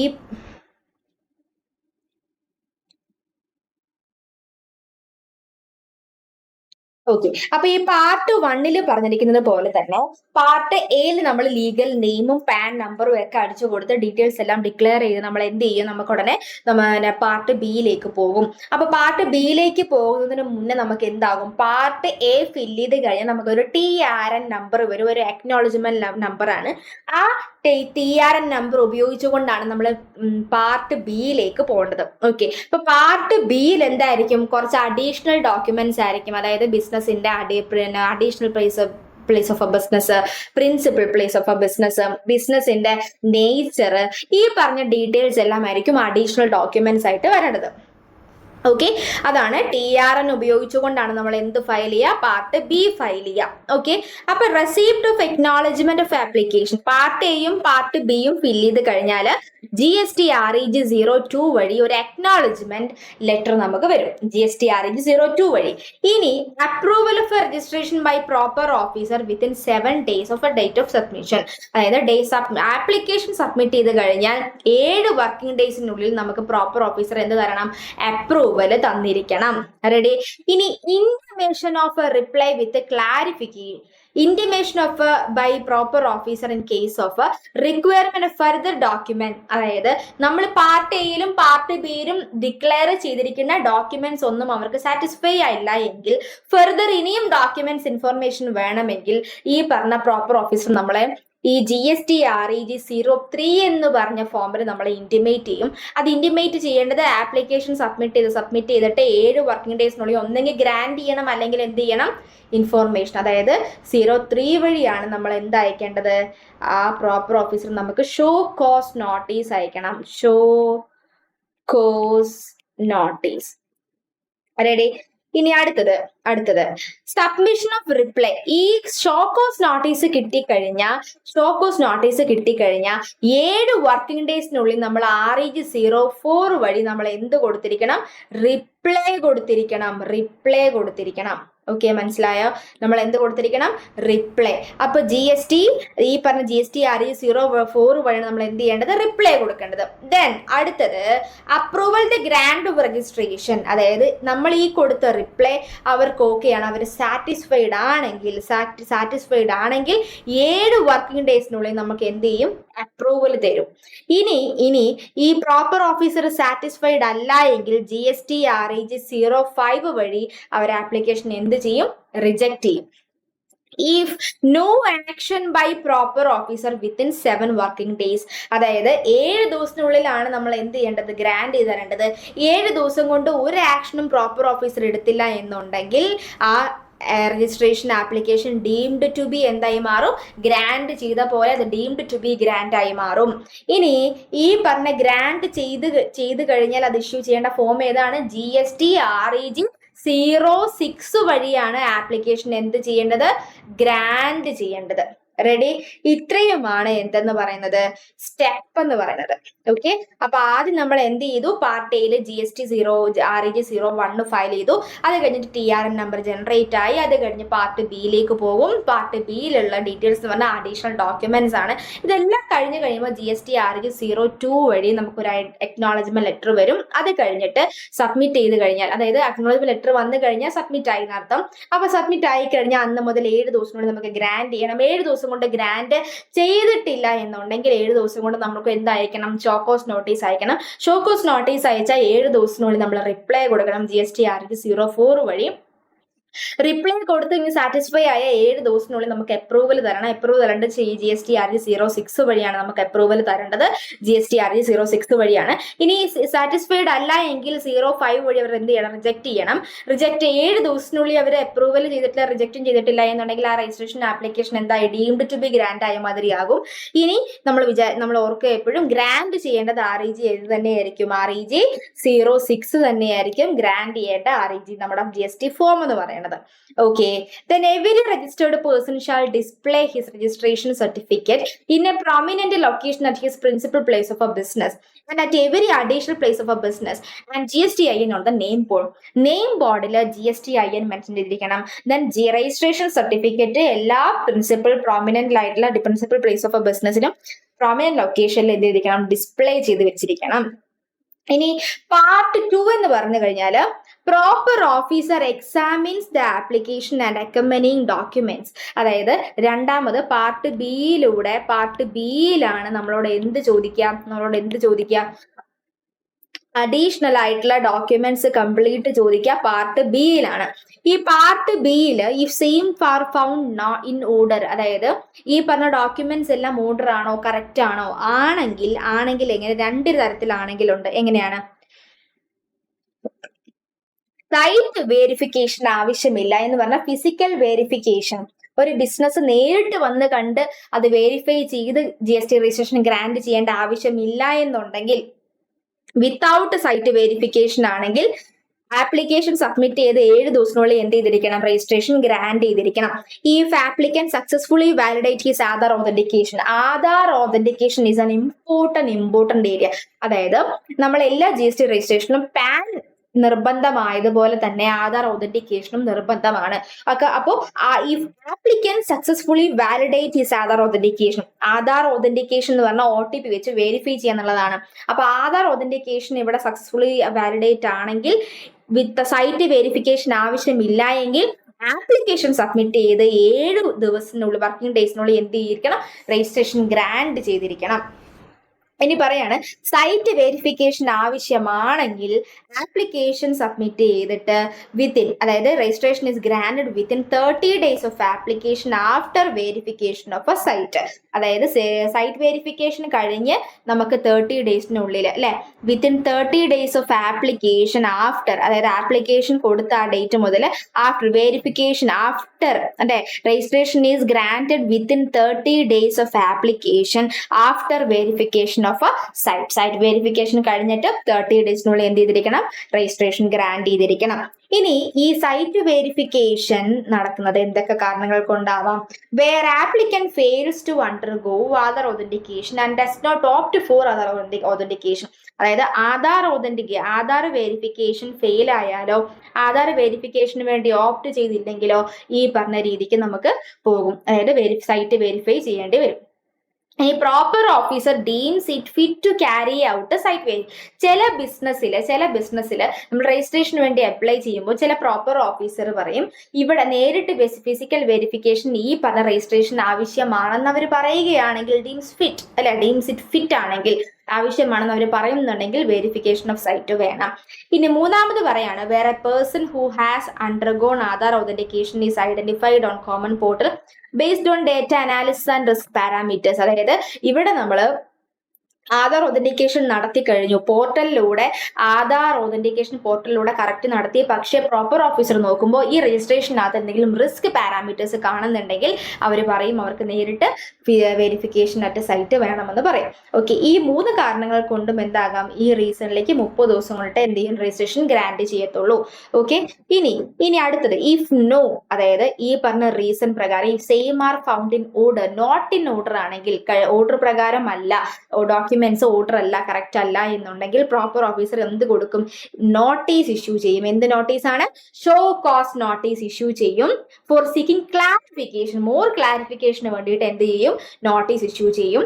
അത് within 30 days from application submission date, അതായത് എപ്പോഴായിരിക്കും within 30 ഡേയ്സിനുള്ളിൽ ഈ പറഞ്ഞ നോട്ടീസ് അയച്ചിരിക്കണം അതർ കേസുകളാണെങ്കിൽ. അപ്പൊ ഇവിടെ പറയാണ് if the person fails to undergo Aadhaar authentication, നമ്മൾ ഇവിടെ പറഞ്ഞ 3 പോയിന്റ് ഉണ്ടല്ലോ, ഈ 3 പോയിന്റ് പ്രകാരമാണെങ്കിൽ, ഈ 3 പോയിന്റ് ഇത് പ്രകാരമാണ് ഇത് പ്രോപ്പർ ഓഫീസർക്ക് നോട്ട് അയക്കേണ്ടതെങ്കിൽ എന്ത് ചെയ്യണം, within 30 days from application submission ഡേറ്റിൽ 30 ഡേയ്സിനുള്ളിൽ എന്ത് ചെയ്തിരിക്കണം, ഷോ കോസ് നോട്ടീസ് അയക്കണം. മറ്റ് റീസണുകൾ കൊണ്ടാണെങ്കിൽ 7 ദിവസത്തിനുള്ളിൽ എന്ത് ചെയ്തിരിക്കണം, ഷോക്കോസ് നോട്ടീസ് അയച്ചിരിക്കണം. ഷോക്കോസ് നോട്ടീസ് എപ്പോഴാണ് അയക്കേണ്ടത്? നോർമൽ കേസ് ആണെങ്കിൽ എത്ര ഇതിനുള്ളിലാണ്? 7 വർക്കിംഗ് ഡേയ്സിനുള്ളിലാണ്. ഈ 3 റീസൺ കൊണ്ടാണെങ്കിൽ വിത്തിൻ 30 ഡേയ്സിനുള്ളിൽ ഷോക്കോസ് നോട്ടീസ് അയച്ചിരിക്കണം പ്രോപ്പർ ഓഫീസർ. ഇനി applicant has furnished the details, അതായത് ഈ പറഞ്ഞ നോട്ടീസ് കിട്ടി 7 ദിവസത്തിനുള്ളിൽ 7 വർക്കിംഗ് ഡേയ്സിനുള്ളിൽ നമ്മളെല്ലാം ക്ലാരിഫിക്കേഷനും കൊടുത്തിട്ട് പ്രോപ്പർ ഓഫീസർ അതിൽ സാറ്റിസ്ഫൈ ആയെങ്കിൽ അടുത്ത 7 ദിവസത്തിനുള്ളിൽ ഗ്രാൻഡ് ചെയ്യും. ഈ പറഞ്ഞ റിപ്ലൈ അവർക്ക് സാറ്റിസ്ഫൈ അല്ല, നമ്മൾ റിപ്ലൈ കൊടുത്തിട്ടും അവർ സാറ്റിസ്ഫൈ അല്ല എന്നുണ്ടെങ്കിൽ റിജക്ട് ചെയ്യും. ദെൻ 7 ദിവസം കൊണ്ട് റിപ്ലൈ കൊടുത്തിട്ട് സാറ്റിസ്ഫൈഡ് അല്ല എന്നുണ്ടെങ്കിൽ റിജക്ട് ചെയ്യും. റിപ്ലൈ കൊടുത്തില്ല എന്നുണ്ടെങ്കിലും എന്താക്കും, റിജക്ട് ചെയ്യും. ഓക്കെ, മനസ്സിലായോ? ഇത്രയുമാണ് നമ്മുടെ പ്രൊസീജിയർ എന്ന് പറഞ്ഞാൽ. ഈ കേസിൽ പറയാണ് പ്രോപ്പർ ഓഫീസർ ഷോക്കോസ് നോട്ടീസ് എപ്പോഴും അയക്കേണ്ട, ഈ 3 കാരണങ്ങൾ കൊണ്ടാണെങ്കിൽ വിത്തിനും 30 ഡേയ്സിനുള്ളിൽ ഷോക്കോസ് നോട്ടീസ് അയക്കണം. മറ്റു റീസൺ കൊണ്ടാണെങ്കിൽ 7 ദിവസം കൊണ്ട് അയക്കണം. ഇനി ഈ ഷോക്കോസ് നോട്ടീസ് അയച്ച് റിപ്ലൈ എപ്പോഴും അയക്കേണ്ട, 7 ദിവസത്തിനുള്ളിൽ അയക്കണം. 7 ദിവസം കൊണ്ട് റിപ്ലൈ അയച്ചില്ലെങ്കിൽ റിജക്ട് ചെയ്യും. റിപ്ലൈ അയച്ചിട്ട് പ്രോപ്പർ ഓഫീസർ സാറ്റിസ്ഫൈഡ് അല്ലെങ്കിൽ റിജക്ട് ചെയ്യും. സാറ്റിസ്ഫൈഡ് ആണെങ്കിൽ ഗ്രാൻഡ് ചെയ്യും within 7 working days. Okay, then അടുത്തത് deemed approval of application. Deemed approval of application എന്ന് പറഞ്ഞു കഴിഞ്ഞാൽ if the proper officer fails to take any action in the following cases within the stipulated time, അതായത് ഈ പറഞ്ഞ 4 കേസുകൾ, ഈ പറഞ്ഞ താഴെ പറഞ്ഞ കേസുകളിൽ പ്രോപ്പർ ഓഫീസർ ആക്ഷൻ എടുക്കാൻ ലേറ്റ് ആയാൽ, ഫെയിൽ ആയി പോയി കഴിഞ്ഞാൽ, വിത്തിൻ സ്റ്റിപ്പുലേറ്റഡ് ടൈം പറഞ്ഞ സമയത്തിനുള്ളിൽ ആക്ഷൻ എടുക്കാൻ ലേറ്റ് ആയി പോയി കഴിഞ്ഞാൽ ഈ ആപ്ലിക്കേഷൻ ഗ്രാൻഡ് ചെയ്ത മാതിരി കണക്കാക്കും, ഗ്രാൻഡ് അപ്രൂവ് ചെയ്ത മാതിരി കണക്കാക്കും. ഫസ്റ്റ് പറയാണ് in cases where a person is covered in B above. ഏതാ ബി എബോവ് എന്ന് പറഞ്ഞാൽ അതാ ഈ കേസ്, ഈ 3 കേസ്. ഈ 3 കേസുകൾ കൊണ്ടിട്ട് 30 ഡേയ്സിനുള്ളിൽ ആ ഗ്രാൻഡ് ചെയ്യേണ്ട. അപ്പൊ 30 ഡേയ്സിനുള്ളിൽ ഇത് പറഞ്ഞ കാര്യങ്ങളൊന്നും പ്രോപ്പർ ഓഫീസർ ചെയ്തിട്ടില്ല എന്നുണ്ടെങ്കിൽ 30 ഡേയ്സിനുള്ളിൽ ഗ്രാൻഡ് ചെയ്യേണ്ട. അപ്പൊ 30 ഡേയ്സിനുള്ളിൽ ഈ പറഞ്ഞ പ്രൊസീജിയർ ഒന്നും ചെയ്തില്ല, ഗ്രാൻഡ് ചെയ്തിട്ടില്ല എന്നുണ്ടെങ്കിൽ ഡീംഡ് ടു ബി അപ്രൂവൽ ആയി മാറും, ഗ്രാൻഡ് ചെയ്ത മാതിരി കണക്കാക്കും. ഇനി in case of a person covered in a above, a എന്താ, successfully validate his Aadhaar authentication successfully validate ചെയ്ത് കഴിഞ്ഞാൽ 7 ദിവസത്തിനുള്ളിൽ എന്ത് ചെയ്യണം, രജിസ്ട്രേഷൻ ഗ്രാൻഡ് ചെയ്യണം. 7 ദിവസം കൊണ്ട് രജിസ്ട്രേഷൻ ഗ്രാൻഡ് ചെയ്തിട്ടില്ലെങ്കിൽ ഗ്രാൻഡ് ചെയ്താൽ അത് ഡീംഡ് ടു ബി അപ്രൂവൽ ആയി മാറും. ദെൻ സി എന്താ, സി പറയാണ് ഷോക്കോസ് നോട്ടീസ് അയച്ചു കഴിഞ്ഞാൽ റിപ്ലൈ 7 ദിവസം കൊണ്ട് കൊടുക്കണം. റിപ്ലൈ 7 ദിവസം കൊണ്ട് കൊടുത്തു കഴിഞ്ഞിട്ടുണ്ടെങ്കിൽ അടുത്ത 7ാം പൊക്കം എന്ത് ചെയ്യണം, പ്രോപ്പർ ഓഫീസർ റിപ്ലൈക്ക് സാറ്റിസ്ഫൈഡ് ആണെങ്കിൽ അടുത്ത 7 ദിവസത്തിനുള്ളിൽ പ്രോപ്പർ ഓഫീസർ എന്ത് ചെയ്യണം, ഗ്രാൻഡ് ചെയ്യണം. അങ്ങനെ 7 ദിവസത്തിനുള്ളിൽ ഗ്രാൻഡ് ചെയ്തിട്ടില്ല എന്നുണ്ടെങ്കിൽ ഡീംഡ് ടു ബി അപ്രൂവൽ ആയി ഗ്രാൻഡ് ചെയ്ത മാതിരി എന്താകും, കണക്കാക്കും. Deemed to be approval means ശരിക്കും എന്താണ്, പ്രോപ്പർ ഓഫീസറിന്റെ മിസ്റ്റേക്ക് പ്രകാരം എന്താണ്, ഈ പറഞ്ഞ ആക്ഷൻസ് നടന്നിട്ടില്ല, 7 വർക്കിംഗ് ഡേയ്സിനുള്ളിൽ അയച്ചിട്ടില്ല, ഗ്രാൻഡ് ചെയ്തിട്ടില്ല എന്നുണ്ടെങ്കിൽ ഒരു റീസണും ഇല്ല, അവർ മറന്നുപോയി അല്ലെ, അല്ലെങ്കിൽ 7 ദിവസം കൊണ്ട് അവർ ഈ പറഞ്ഞ ഷോക്കോസ് നോട്ടീസ് അയക്കാൻ മറന്നുപോയി എന്നൊക്കെ ഉള്ള റീസൺ കൊണ്ടാണെങ്കിൽ നമ്മൾ കൊടുത്ത ആപ്ലിക്കേഷൻ എന്താകും, ഡീംഡ് ടു ബി അപ്രൂവൽ ആയി മാറും. ഓക്കെ, ഇനി എന്താണ് ആധാർ ഓതന്റിക്കേഷൻ? ആധാർ ഓതന്റിക്കേഷനിൽ നമുക്ക് 2 രീതിക്കാണ്, അതായത് പാർട്ട് ബി ഫില്ല് ചെയ്യുന്നതിനകത്താണ്. പാർട്ട് ബിയും പാർട്ട് എയും പറഞ്ഞില്ലേ, പാർട്ട് എയിനകത്ത് ലീഗൽ നെയിം ഓഫ് എ ബിസിനസ്സും പാൻ വാലിഡേഷനും മാത്രമേ ഉള്ളൂ. ദെൻ അത് ഉപയോഗിച്ചുകൊണ്ട് നമുക്ക് TRN വരും. TRN ഉപയോഗിച്ചുകൊണ്ട് നമുക്ക് പാർട്ട് ബി ഫില്ല് ചെയ്യാം. പാർട്ട് ബിയിലാണ് ആധാർ ഓതന്റിക്കേഷനും സിഗ്നേറ്ററിയും പിന്നെ എന്തൊക്കെ വരിക, സിഗ്നേറ്ററിയും പിന്നെ ലീഗൽ നെയിം അല്ല, നമ്മുടെ ബിസിനസിന്റെ അഡ്രസ്സും കാര്യങ്ങളൊക്കെ വരിക, ബിസിനസിന്റെ നേച്ചർ വരെ, എന്ത് ടൈപ്പ് ഓഫ് നേച്ചർ ആണെന്ന് വരിക, ഏത് സ്റ്റേറ്റിലാണെന്നുള്ളത് വരിക. ഇനി അങ്ങനെയുള്ള കാര്യങ്ങളെല്ലാം പാർട്ട് ബിയിലാണ് വരിക. ഇനി പാർട്ട് ബിയിലാണ് ആധാർ ഓതന്റിക്കേഷൻ വരേണ്ടത്. ആധാർ ഓതന്റിക്കേഷൻ ചെയ്യുന്നുണ്ടെങ്കിൽ, വാലിഡേറ്റ് ചെയ്യുന്നുണ്ടെങ്കിൽ, ഓപ്റ്റ് ചെയ്താൽ, ആധാർ ഓതന്റിക്കേഷൻ വേണമെന്ന് ഓപ്റ്റ് ചെയ്താൽ, after submission of a part B of REG01 an authentication link നമ്മുടെ മൊബൈൽ നമ്പറിലേക്കും ഇമെയിലിലേക്കും പാർട്ട് ബി നമ്മുടെ after submission of part B submit ചെയ്ത് കഴിഞ്ഞാൽ ഓതന്റിക്കേഷൻ ലിങ്ക് ഇതിലേക്ക് വരും, മൊബൈൽ നമ്പറിലേക്കും ഇമെയിലിലേക്ക് വരും. അങ്ങനെ വന്നു കഴിഞ്ഞാൽ OTP സക്സസ്ഫുള്ളി എന്താകും, OTP വരും. OTP വാലിഡേറ്റ് ചെയ്ത് കഴിഞ്ഞാൽ രജിസ്ട്രേഷൻ സർട്ടിഫിക്കറ്റ് 7 ദിവസത്തിനുള്ളിൽ എന്താകും? രജിസ്ട്രേഷൻ സർട്ടിഫിക്കറ്റ് നമുക്ക് ഗ്രാന്റ് ചെയ്യണം. ചെയ്തിട്ടില്ലെങ്കിൽ ഡീംഡ് ടു ബി ഗ്രാന്റ് ആയി മാറും. ഈ fails to authenticate via OTP within 15 days, അതായത് പാർട്ട് ബി എല്ലാം കഴിഞ്ഞ് അടുത്ത 15 ഡേയ്സിനുള്ളിൽ നമ്മൾ OTP വെച്ച് വെരിഫൈ ചെയ്തിട്ടില്ല എന്നുണ്ടെങ്കിൽ, അതെ, ഒതന്റിക്കേഷൻ ഫെയിൽസ് ടു ഒതന്റിക്കേറ്റ് ചെയ്യാൻ ഫെയിലായി പോയി 15 ദിവസമായിട്ടും നമ്മൾ എന്ത് ചെയ്തിട്ടില്ല, OTP വെച്ചിട്ട് ചെയ്തിട്ടില്ല എന്നുണ്ടെങ്കിൽ application is deemed to be submitted on expiry of 15 days കഴിഞ്ഞാൽ പിന്നെ ആപ്ലിക്കേഷൻ എന്താകും? ഡീംഡ് ടു ബി സബ്മിറ്റഡ് ആയി മാറും. ഓക്കെ, ദെൻ അടുത്തത് ആധാർ ഒതന്റിക്കേഷൻ നമ്മൾ ചെയ്തിട്ടില്ല എന്ന് വിചാരിക്കുക. ആധാർ ഒതന്റിക്കേഷൻ നമ്മൾ ഓപ്റ്റ് ചെയ്തിട്ടില്ല എന്ന് വിചാരിക്കുക. വിത്തൗട്ട് ആധാർ ഒതന്റിക്കേഷൻ ആണെങ്കിൽ, അപ്പൊ ആധാർ ഒതന്റിക്കേഷനിൽ അത് ആരായിരിക്കാം? ചിലപ്പോൾ നോൺ റെസിഡൻസ് ആയിരിക്കാം, ഇല്ലേ? അപ്പൊ അങ്ങനെയാണെങ്കിൽ after submission of an application officer will conduct physical verification of place of business. അതായത് നമ്മൾ ആപ്ലിക്കേഷൻ സബ്മിറ്റ് ചെയ്ത് കഴിഞ്ഞാൽ വിത്തിൻ 30 ഡേയ്സിനുള്ളിൽ അവർ ഫിസിക്കൽ വെരിഫിക്കേഷന് വേണ്ടി വരും. ദെൻ ഫിസിക്കൽ വെരിഫിക്കേഷന് വേണ്ടി വന്നു കഴിയുമ്പോഴത്തേക്കിനും അവർ എന്ത് ചെയ്യും? രജിസ്ട്രേഷൻ സർട്ടിഫിക്കറ്റ് ഗ്രാന്റ് ചെയ്യും. Proper officer fails to issue, അതായത് show cause notice within 30 days of application. ഇവിടെ വന്നിട്ട് നമുക്ക് എന്തെങ്കിലും ഒരു റീസണും കൊണ്ട് ഷോ കോസ് നോട്ടീസ് അവർ അയക്കാൻ വിട്ടുപോയി കഴിഞ്ഞാൽ അത് deemed to be registered certificate ആയി മാറും. ഓക്കെ, ഇത്രയുമാണ് ആധാർ ഒതന്റിക്കേഷനിൽ പറഞ്ഞിരിക്കുന്നത്. ഇനി പറയാണ്, where an applicant opts for Aadhaar authentication. Aadhaar authentication ഒരു ആപ്ലിക്കന്റ് ഓപ്റ്റ് ചെയ്ത് കഴിഞ്ഞാൽ സബ്മിഷൻ ഓഫ് ആപ്ലിക്കേഷൻ എന്നാണ് ഡേറ്റ് എന്ന് പറയുന്നത്. ഇത് എപ്പോഴും MCQൽ ചോദിക്കാറുണ്ട് കേട്ടോ. ആധാർ ഒതന്റിക്കേഷന് വേണ്ടി ഓപ്റ്റ് ചെയ്ത് കഴിഞ്ഞാൽ date of submission of application submit ചെയ്ത ഡേറ്റ് എന്ന് പറഞ്ഞാൽ ഏത് ഡേറ്റ് ആയിട്ടാണ് കണക്കാക്കുന്നത്?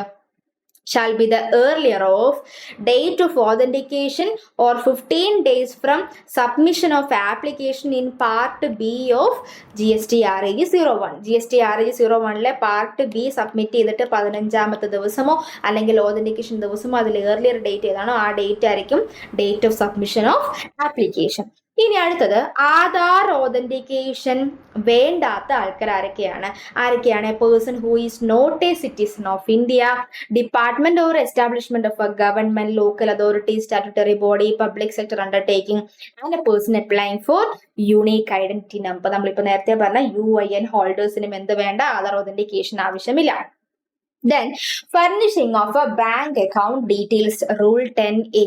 അതായത് the registered person is allowed to furnish information within a period of 30 days from the date of grant of registration, or അതായത് person allowed to furnish information within a period of 30 ഡേയ്സിനുള്ളിൽ bank account details common പോർട്ടലിൽ വഴി നമ്മൾ എന്ത് ചെയ്തിരിക്കണം? Declare information furnish ചെയ്തിരിക്കണം. 30 ഡേയ്സിനുള്ളിൽ നമ്മുടെ registered person എന്ത് ചെയ്തിരിക്കണം? Bank account details registered person upload ചെയ്തിരിക്കണം, ഡീറ്റെയിൽസ് ഫർണിഷ് ചെയ്തിരിക്കണം. എത്ര ഡേയ്സിനുള്ള? വിത്തിൻ 30 ഡേയ്സ് ഫ്രം എപ്പോ മുതലാ? Date of grant registration or before furnishing the details of outward supplies of goods or service or both under section 37 in GSTR 1 or using IFF whichever is earlier. ഒന്നെങ്കിൽ registration grant ചെയ്ത ദിവസം അല്ലെങ്കിൽ നമ്മുടെ GSTR 1 outward supplies ചെയ്ത് due date ഇല്ല, GSTR 1 file ചെയ്യേണ്ട due ഡേറ്റിന്റെ ദിവസം, ഇതിൽ ഏതാണോ ഏർലിയർ ഡേറ്റ് വരിക ആ ഏർലിയർ ഡേറ്റ് മുതൽ 30 ഡേയ്സിനുള്ളിൽ നമ്മൾ എന്ത് ചെയ്തിരിക്കണം? ബാങ്ക് അക്കൗണ്ട് ഡീറ്റെയിൽസ് ഫർണിഷ് ചെയ്തിരിക്കണം. ഓക്കെ, ഒന്ന് പറയുന്നത് ഗ്രാന്റ് ചെയ്ത ഡേറ്റ്, പിന്നെ പറയുന്നത് ഔട്ട്വേർഡ് സപ്ലൈസ് ഓഫ് നമ്മുടെ GSTR 1 ഫയൽ ചെയ്യേണ്ട ഡ്യൂ ഡേറ്റ്, ഇതിൽ ഏതാണോ ഏർലിയർ ഡേറ്റ് വരെ ആ ഡേറ്റ് മുതൽ 30 ഡേയ്സിനുള്ളിൽ നമ്മൾ എന്ത് ചെയ്തിരിക്കണം? ബാങ്കിന്റെ ഡീറ്റെയിൽസ് അപ്ലോഡ് ചെയ്തിരിക്കണം. ഇനി അടുത്തത് physical verification of business premises in certain cases, rule 5.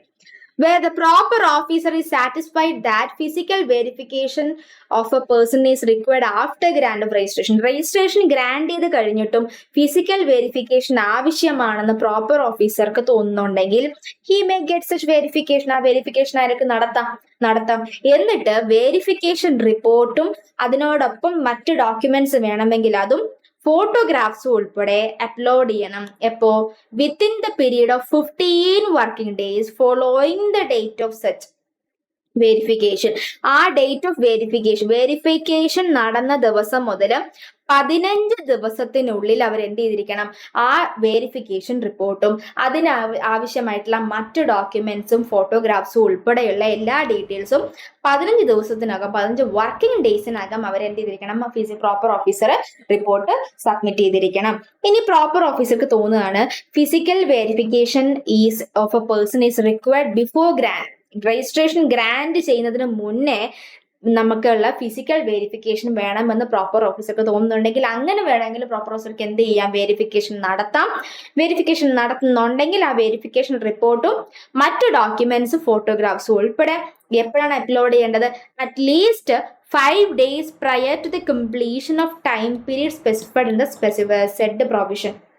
അതായത് ഇവിടെ പറയുന്നുണ്ടല്ലോ, ഫിസിക്കൽ വെരിഫിക്കേഷൻ കഴിഞ്ഞാൽ 30 daysനുള്ളിൽ രജിസ്ട്രേഷൻ ഗ്രാൻഡ് ചെയ്യണമെന്ന് പറഞ്ഞില്ലേ.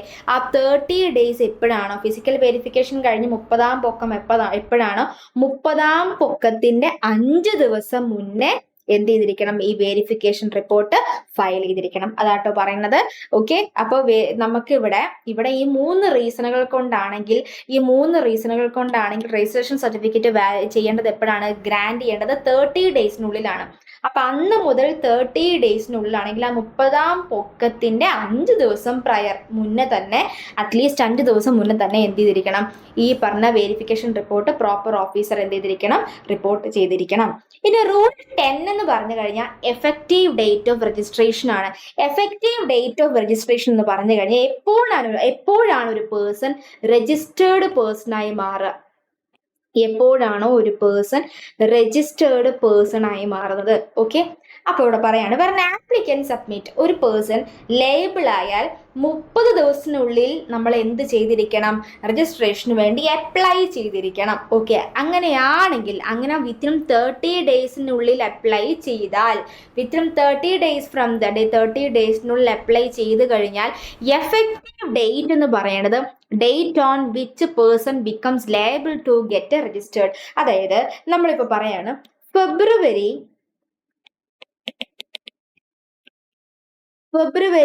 3-നാണ് നമ്മൾ 20 lakhs ക്രോസ് ആയത്.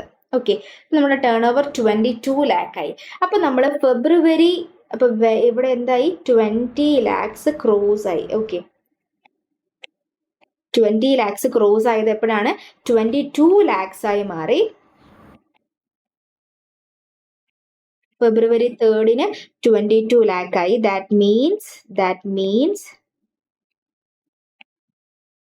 Crosses 20 lakh. ഓക്കെ, അപ്പൊ ഫെബ്രുവരി 3-നാണ് 20 ലക്ഷം ക്രോസ് ആയത്, അതായത് 22 ലക്ഷമായി മാറി. അപ്പോൾ എന്ന് മുതലാ 20 ലക്ഷം എന്ന് കൂടി ഫെബ്രുവരി 3-നാണെങ്കിൽ ഈ ഫെബ്രുവരി 3-നാണ് എന്ത്, രജിസ്ട്രേഷന് ലേബിൾ ആകണത് അല്ലേ. അപ്പൊ ഫെബ്രുവരി 3 മുതൽ 30 ദിവസത്തിനുള്ളിൽ നമ്മൾ എന്ത് ചെയ്തിരിക്കണം, രജിസ്ട്രേഷന് വേണ്ടി അപ്ലൈ ചെയ്തിരിക്കണം. അങ്ങനെ വിത്തിൻ 30 daysനുള്ളിൽ അപ്ലൈ ചെയ്താൽ എന്നാണ് effective date on which he becomes label എന്നാണ്. ഇന്ന് മുതൽ 30 daysനുള്ളിൽ നമ്മൾ അപ്ലൈ ചെയ്ത് കഴിഞ്ഞാൽ ഫെബ്രുവരി 3-ന് നമുക്ക് എന്താവും, എഫക്റ്റീവ് ഡേറ്റ് ഓഫ് രജിസ്ട്രേഷൻ ആവും. അതായത് ഫെബ്രുവരി 3 മുതൽ നമ്മൾ ആരായി, രജിസ്റ്റേർഡ് പേഴ്സൺ ആയി. ഓക്കെ, അപ്പോൾ ഇവിടെ നമുക്ക് ഫെബ്രുവരി 3-ന് നമ്മൾ അപ്ലൈ ചെയ്ത് കഴിഞ്ഞാൽ നമുക്ക് ഒരു കുഴപ്പങ്ങളും ഇല്ലെങ്കിൽ എത്ര ദിവസത്തിനുള്ളിൽ, ആ 7 വർക്കിംഗ് ഡേയ്സിനുള്ളിൽ നമുക്ക് ഗ്രാൻഡ് ചെയ്യണ്ടേ. അപ്പൊ നമുക്ക് ഗ്രാൻഡ് ചെയ്തത് ഫെബ്രുവരി 6-നാണെന്ന് വിചാരിക്കുക. ഫെബ്രുവരി 6-ന് രജിസ്ട്രേഷൻ ഗ്രാൻഡ് ചെയ്തു. അങ്ങനെയാണെങ്കിൽ ഫെബ്രുവരി 6-നാണ് രജിസ്ട്രേഷൻ ഗ്രാൻഡ് ചെയ്തതെങ്കിലും നമ്മുടെ എഫക്റ്റീവ് ഡേറ്റ് ഓഫ് രജിസ്ട്രേഷൻ എന്ന് തന്നെയാണ്, നമ്മൾ എപ്പോഴാണ് ലേബിൾ ആയ 3-നാണ്. അപ്പൊ ഫെബ്രുവരി 3 തന്നെയാണ് എന്ത്, എഫക്റ്റീവ് ഡേറ്റ്. അതായത് രജിസ്റ്റേർഡ് പേഴ്സണായി മാറിയത് എപ്പോൾ തന്നെയാ, ഫെബ്രുവരി 3 തന്നെ കണക്കാക്കും. ഏതല്ല, ഫെബ്രുവരി 6 അല്ല. മനസ്സിലായോ? അപ്പൊ എഫക്റ്റീവ് ഡേറ്റ് ഓഫ് രജിസ്ട്രേഷൻ എന്ന് പറഞ്ഞു കഴിഞ്ഞാൽ എപ്പോഴാണ് ഒരു മനുഷ്യൻ, ഒരു പേഴ്സൺ എന്തായി മാറുന്നത്, രജിസ്റ്റേർഡ് പേഴ്സണായി മാറുന്നത്. അപ്പോൾ ഈ ലേബിൾ ആയി കഴിഞ്ഞാൽ വിത്തിൻ 30 ഡേയ്സിനുള്ളിൽ നമ്മൾ അപ്ലൈ ചെയ്തെങ്കിൽ എഫക്റ്റീവ് ഡേറ്റ് എന്നാണ്, ലേബിൾ ആയ ദിവസം. അപ്പൊ ഫെബ്രുവരി 3-ന് നമ്മൾ അപ്ലൈ ചെയ്തു, അപ്ലൈ ചെയ്തു. 30 ഡേയ്സിനുള്ളിൽ തന്നെ നമ്മൾ അപ്ലൈ ചെയ്തു. എന്നിട്ട് നമ്മൾ എന്ത് ചെയ്തു? 30 ഡേയ്സിനുള്ളിൽ എല്ലാം അപ്ലൈ ചെയ്തു. നമ്മുടെ ഡോക്യുമെന്റ്സ് എല്ലാം കറക്റ്റ് ആയിട്ട് ഫെബ്രുവരി 6 നമുക്ക് ഗ്രാൻഡ് ചെയ്തു. അങ്ങനെയാണെങ്കിൽ ഇവിടെ ഈ കേസിലെ എഫക്റ്റീവ് ഡേറ്റ് എന്ന് പറയുന്നത് ഏതാ? ഫെബ്രുവരി 3 തന്നെയാണ്. പക്ഷെ ഒരു കാര്യമുണ്ട്, ഫെബ്രുവരി 6 നമുക്ക് ഗ്രാൻഡ് ചെയ്യുള്ളൂ. അപ്പൊ ഫെബ്രുവരി 6 മുതലേ നമുക്ക് ടാക്സ് ഇൻവോയ്സ് ഇഷ്യൂ ചെയ്യാൻ പറ്റുള്ളൂ. അത് ശ്രദ്ധിക്കാനുണ്ട്. ഫെബ്രുവരി 6 മുതലേ നമുക്ക് ടാക്സ് ഇൻവോയ്സ് ഇഷ്യൂ ചെയ്യാൻ പറ്റുള്ളൂ. കാരണം നമുക്ക് ഗ്രാൻഡ് ചെയ്ത് എന്നാണ്? ഫെബ്രുവരി 6 അപ്പൊ നമ്മൾ ഈ രജിസ്റ്റേർഡ് പേഴ്സണായി മാറുന്നു പറഞ്ഞില്ലേ മിസ്? എന്ന് മുതൽ? ഫെബ്രുവരി 3 മുതൽ നമുക്ക് ആരായി?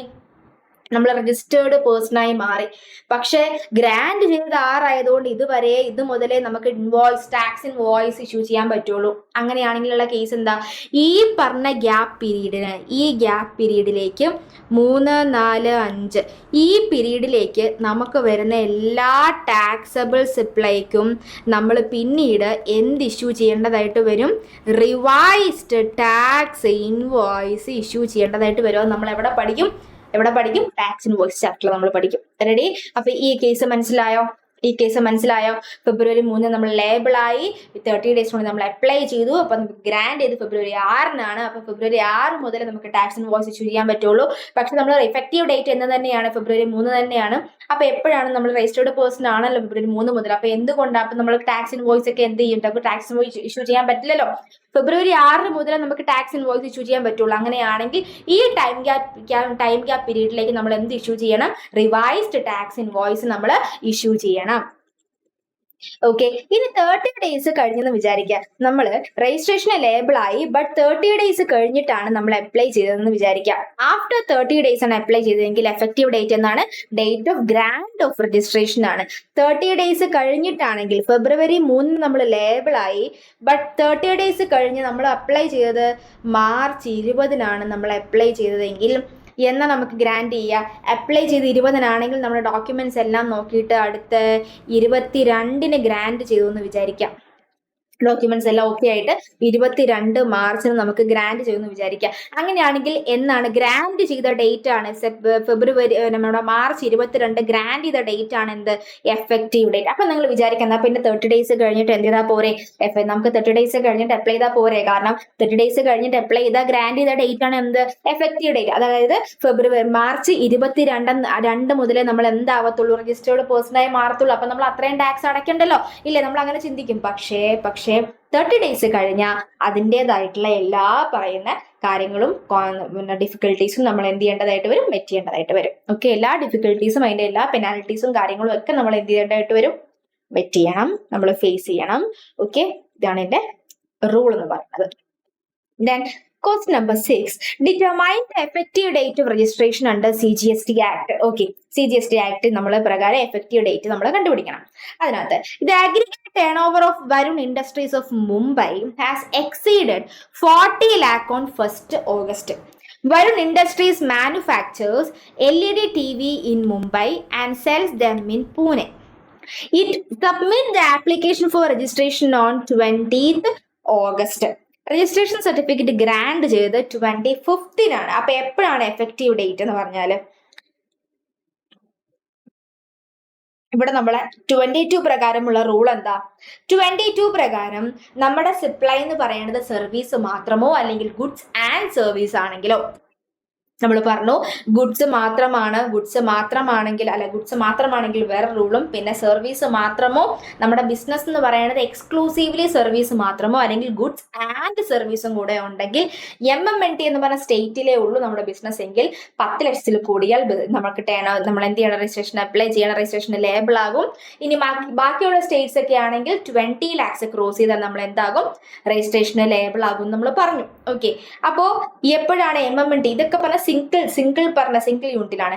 ഇനി അടുത്ത 22 നമ്മൾ പറഞ്ഞു ഗുഡ്സ് മാത്രമാണ് നമ്മുടെ ബിസിനസ് എങ്കിൽ, എക്സ്ക്ലൂസീവ്ലി ഗുഡ്സ് മാത്രമേ ഉള്ളതെങ്കിൽ MMNT എന്ന് പറഞ്ഞ സ്റ്റേറ്റിലാണ് നമ്മുടെ ബിസിനസ് എങ്കിൽ 10 ലക്ഷം ക്രോസ് രജിസ്ട്രേഷൻ എടുക്കണം.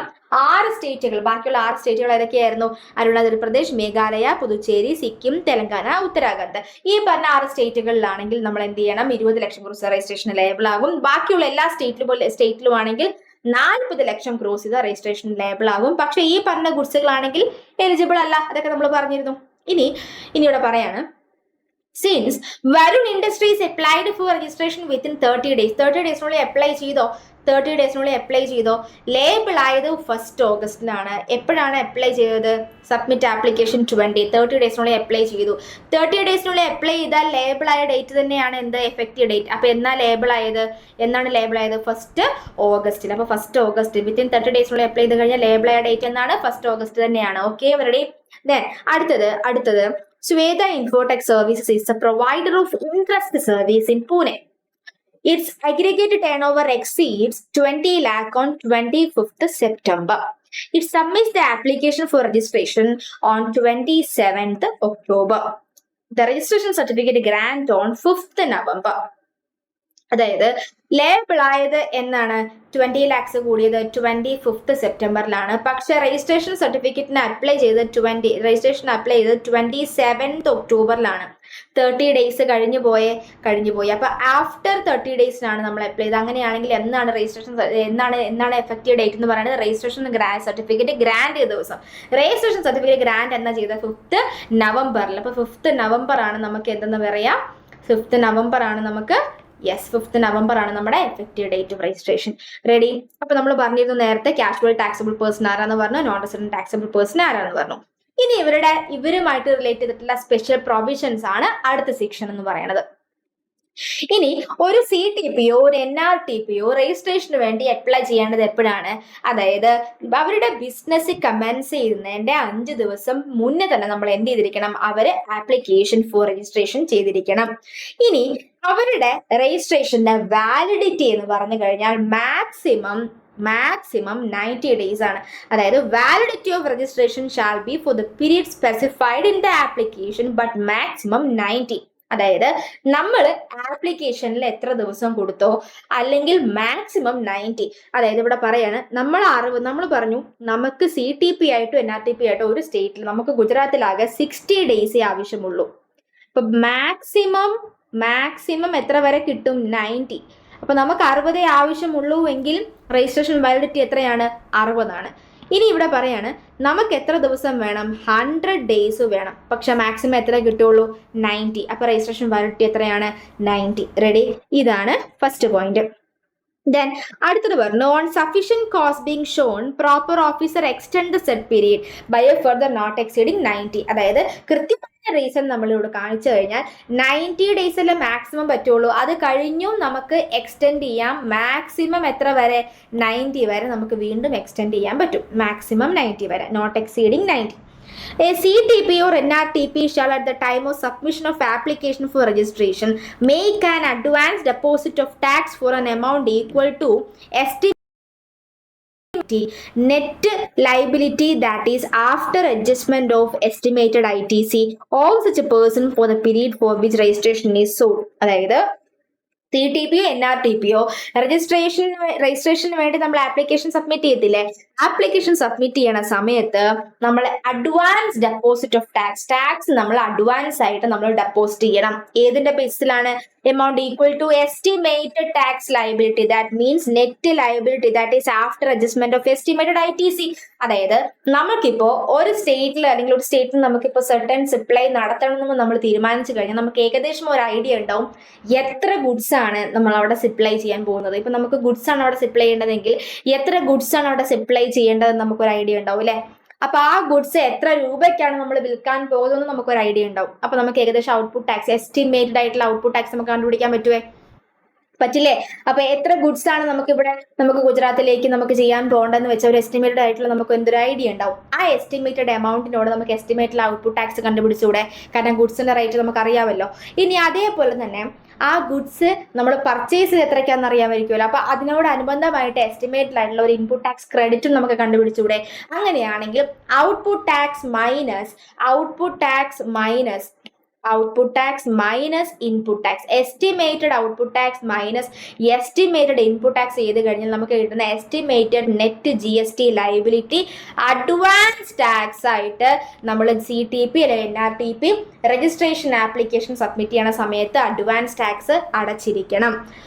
Where any extension is sought, അതായത് നമ്മൾ പറഞ്ഞില്ലേ 90 days മാക്സിമം ആണ്, അത് കഴിഞ്ഞ് അടുത്തതും എക്സ്റ്റെൻഡ് ചെയ്ത് നോട്ട് എക്സീഡിങ് 90 എക്സീഡ് ചെയ്യാതെ അടുത്ത 90 കൂടെ നമുക്ക് വേണമെങ്കിൽ കൃത്യമായ റീസൺ കാണിച്ചു കഴിഞ്ഞാൽ 90 days കൂടെ എക്സ്റ്റെൻഡ് ചെയ്ത് കിട്ടും.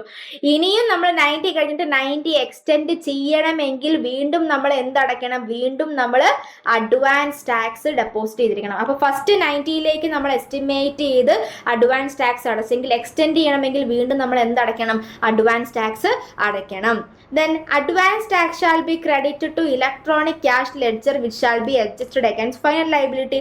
അതായത് അഡ്വാൻസ് ടാക്സ് അടയ്ക്കുന്നത് CTPന്റെയോ NRTPന്റെയോ ഇലക്ട്രോണിക് ക്യാഷ് ലെഡ്ജറിൽ വന്ന് കിടക്കും. എന്നിട്ട് ഇനിയും നമ്മൾ, അതായത് രജിസ്ട്രേഷന്റെ വാലിഡിറ്റി കഴിഞ്ഞ് രജിസ്ട്രേഷൻ ക്ലോസ് ചെയ്യണ സമയത്ത്, തീരുന്ന സമയത്ത്, രജിസ്ട്രേഷന്റെ വാലിഡിറ്റി കഴിയണ സമയത്ത് ഇനിയും നമ്മൾ ടാക്സ് അടയ്ക്കാനുണ്ടെങ്കിൽ നമ്മൾ കൂടുതൽ അടയ്ക്കാം. നമ്മൾ കൂടുതൽ അടച്ചെങ്കിൽ നമുക്ക് തിരിച്ചെന്ത് കിട്ടും, ബാക്കി റീഫണ്ട് ചെയ്ത് കിട്ടും. Then ഒരു casual taxable person return file ചെയ്യേണ്ടത് GSTR 1ഉം 3Bയിലൂടെ തന്നെ, നോർമൽ റിട്ടേൺ തന്നെയാണ്. പക്ഷെ ഒരു NRTP ആണെങ്കിൽ റിട്ടേൺ ഫയൽ ചെയ്യേണ്ടത് GSTR 5 ആണ്. ഓക്കെ, CTB ഫയൽ റിട്ടേൺ ഏതാണ്, GSTR 1ഉം 3Bയുമാണ്. NRTP ആണെങ്കിൽ GSTR 5 ആണ്. Applications will be submitted by NRTP in a different prescribed form, whereas CTP will submit the application for registration in the normal form for application for registration, that is form GSTR 01, and this registration of CTP will be PAN based registration. CTP എന്ന് പറഞ്ഞാൽ normal person, non resident അല്ല, resident തന്നെയാണ്. അപ്പോൾ അയാൾ normal ആയിട്ടുള്ള GSTR 1ഉം 3Bയും തന്നെ file ചെയ്താൽ മതി. പാൻ ബേസിലാണ് CTP ആണെങ്കിൽ രജിസ്ട്രേഷൻ എടുക്കുക.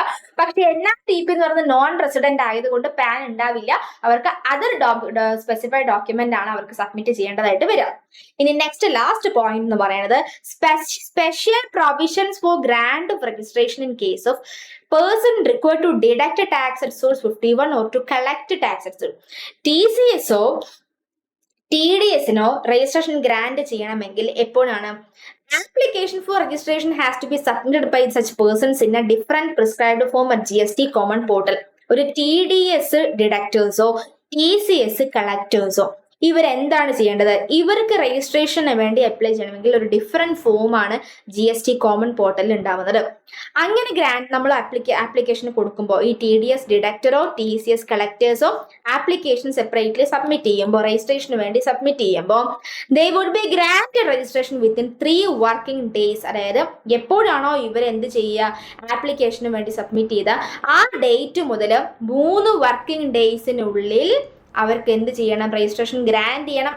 ആഫ്റ്റർ ഡ്യൂ വെരിഫിക്കേഷൻ കഴിഞ്ഞു കഴിഞ്ഞാൽ വിത്തിൻ 3 വർക്കിംഗ് ഡേയ്സിനുള്ളിൽ എന്ത് ചെയ്തിരിക്കണം, രജിസ്ട്രേഷൻ ഗ്രാന്റ് ചെയ്തിരിക്കണം. ഇതാണ് നമ്മുടെ ഇന്നത്തെ ഇത്രയും ടോപ്പിക് എന്ന് പറയുന്നത്. ഇത്രയും ടോപ്പിക്കും കംപ്ലീറ്റ്ലി തിയറിയാണ്.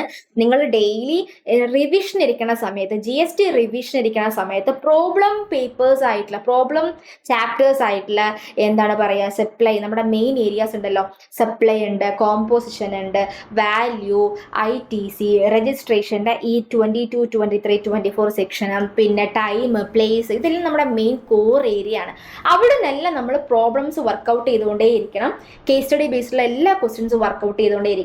ദെൻ തിയറി ബേസിലുള്ള രജിസ്ട്രേഷന്റെ ലാസ്റ്റ് 24 കഴിഞ്ഞിട്ടുള്ള ഈ പറഞ്ഞ ഇനി എടുക്കാവുന്ന സെക്ഷൻസും ഇനിയുള്ള തിയറി ആയിട്ടുള്ള പോർഷൻസും എന്ത് ചെയ്യണം, നിങ്ങൾ റിവൈസ് ചെയ്യണ സമയത്ത് GST റിവിഷനിലേക്ക് ഇരിക്കുന്ന ദിവസങ്ങളിൽ കോർ ഏരിയാസിന്റെ പ്രോബ്ലം റിപ്പീറ്റ് ചെയ്ത് ചെയ്തുകൊണ്ടേയിരിക്കണം.